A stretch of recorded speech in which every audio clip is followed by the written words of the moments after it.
Assalamualaikum warahmatullahi wabarakatuh. Sahabat Kang Gino dimanapun Anda berada, kembali lagi di channel Kang Gino Bercerita. Pada kesempatan kali ini Kang Gino akan menyampaikan kisahnya Ashabul Kahfi. Siapakah Ashabul Kahfi itu? Mari kita simak bersama kisahnya.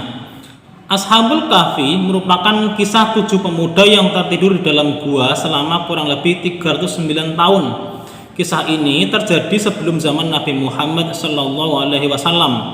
Para pemuda ini bersembunyi di dalam gua yang bernama Gua Rajib, yang lokasinya berada di sekitar 8 km dari Amman, Yordania, untuk melarikan diri dari kejaran Raja Daqyanus yang terkenal dengan kekejamannya.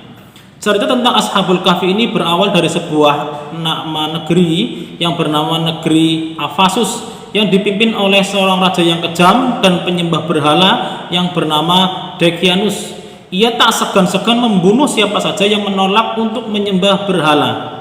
Suatu ketika Raja Daqyanus mendengar ada beberapa pemuda yang menolak untuk menyembah berhala. Ketika ditanya, alasan pemuda-pemuda ini menolak menyembah berhala adalah karena hanya ingin menyembah Allah Subhanahu wa Ta'ala. Nama 7 pemuda ini antara lain Maxalmena, Martinus, Castunus, Bairunus, Danimus, Yatbunus, dan Tamlika. Ditawarkan berbagai macam kenikmatan, pemuda ini tetap menolak. Sampai pada akhirnya pemuda-pemuda ini sepakat untuk pergi meninggalkan kota mereka dan bersembunyi di sebuah gua. Di gua tersebut para pemuda ini bebas dalam beribadah kepada Allah Subhanahu wa Ta'ala dan selalu berdoa untuk memohon perlindungan agar terhindar dari kejaran tentara Raja Daqyanus. Keteguhan hati para pemuda ini juga dituangkan dalam Al-Quran surah Al-Kahfi ayat 14 yang artinya, dan kami meneguhkan hati mereka di waktu mereka berdiri, lalu mereka pun berkata, Tuhan kami adalah Tuhan seluruh langit dan bumi, kami sekali-sekali tidak menyeru Tuhan selain Dia. Sesungguhnya kami kalau demikian telah mengucapkan perkataan yang amat jauh dari kebenaran. Akhirnya Allah Subhanahu wa Ta'ala menutup pendengaran dan penglihatan pemuda itu sehingga mereka tertidur dalam waktu yang sangat lama. Diperkirakan tidur di dalam gua selama kurang lebih 309 tahun. Kisah ini pun tertuang dalam Al-Quran surah Al-Kahfi ayat 10 dan ayat 11. Artinya, ingatlah ketika pemuda-pemuda itu berlindung ke dalam gua, lalu mereka berdoa, ya Tuhan kami, berikanlah rahmat kepada kami dari sisimu dan sempurnakanlah petunjuk yang lurus bagi kami dalam urusan kami. Maka kami tutup telinga mereka di dalam gua itu selama beberapa tahun lamanya.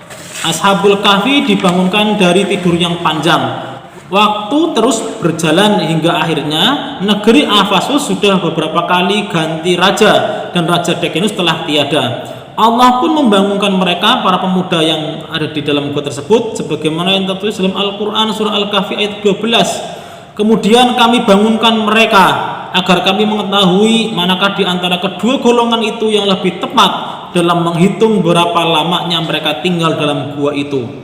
Ketika para pemuda bangun dari tidurnya, salah seorang pemuda bertanya, berapa lama kita tidur di sini? Mungkin kita hanya tidur sehari atau setengah hari, jawab pemuda yang lain. Tidak, Allah lah yang lebih tahu berapa lama kita tidur di sini. Begini saja, sebaiknya salah satu di antara kita keluar dari gua untuk membeli makanan dan memastikan bagaimana keadaan kota saat ini, ujar salah seorang pemuda dari mereka. Akhirnya pemuda yang bernama Tamliha pergi ke kota.